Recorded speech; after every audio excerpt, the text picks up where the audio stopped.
Yan guys, so muha na naman kami ng sabadipong or bagbagkong sa Ilocano guys. Ayan, so ang dami namin nakuha ni Mister. Ayan yung sa akin, ito yung sa kanya. Ayan, sarap yan guys, pang gulay, pang lagay sa mga inabraw o kaya sa mga ginisang gulay guys. Ito guys ay baging lang na tumutubo sa mga gilid ng daan. Ayan, ito yung gilid lang kami ng daan. Yan.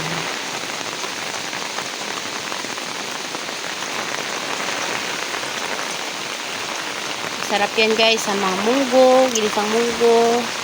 Pwede rin siyang itorta, ginisa. Yan. Yan, tingnan nyo. Hanggang dun sa taas guys, meron. Tapos na puno o kawati. Akal ng bulaklak niya. Yan.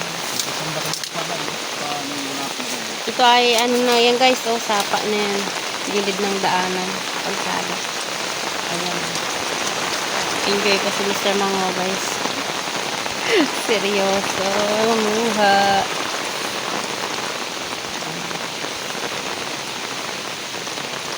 Libre na ang ulam. Ayan, nakadami. Nakatago siya sa mga dahon. Sa video hindi ko masyadong makita guys. Dami pa dito sa baba.